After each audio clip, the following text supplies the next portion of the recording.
মুসলমানদের বছরে 52টা সপ্তাহ আছে। এই 52 সপ্তাহে 52টা শুক্রবার আছে।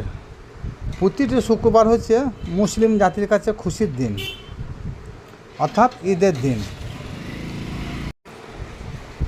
ঈদ আর বকরিদ, অর্থাৎ ঈদুল ফিতর আর ঈদুল আজহা, এই দুটি দিনও খুব খুশির দিন। আর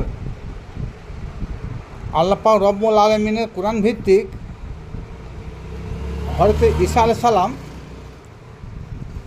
যখন আল্লাহর কাছে ফরিয়াদ করেছিলেন, যখন আল্লাহ রব্বুল আলামিন আমার কমরা আমাকে নবী বলে মানতে পারছে না বা চাইছে না, মানবে তখনই যদি আসমান থেকে জান্নাতি খাবার এক খাঁচা আমাকে উপহার দেন।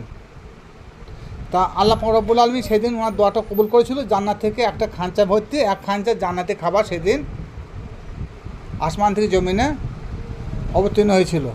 তো সেই ইহুদি খ্রিস্টানদের জন্য সেদিনটা হলো একটা বড় খুশির দিন।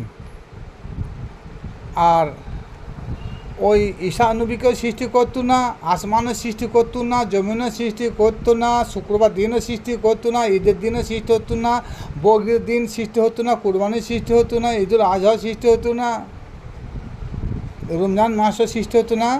যদিও হুজুর পাক সাল্লাল্লাহু তাআলা আলাইহি সাল্লামকে আল্লাহ পাক রব্বুল আলামিন এই ধরাধামে না সৃজন করে পাঠাইতেন।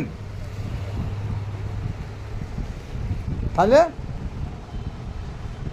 হুজুর পাক সাল্লাল্লাহু তাআলা আলাইহি সাল্লাম ওপার দিবসটা হচ্ছে সব থেকে বড় খুশির দিন।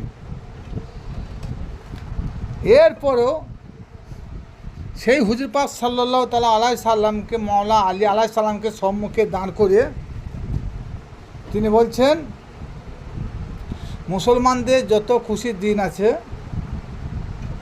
সব থেকে গদিরে খম নামে দিবসটা সব থেকে বড় পবিত্র। গদিরে খম নামে দিবসটা সব থেকে বড় পবিত্র। সেটা হলো 18 জিল হজ। মাওলা আলী আলাইহিস সালামের হাত ধরে হুজুর পাক সাল্লাল্লাহু আলাইহি সাল্লাম তিনি সেদিন বলেছিলেন, মান কুনতু মাওলা ফাহাজা আলিউন মাওলা।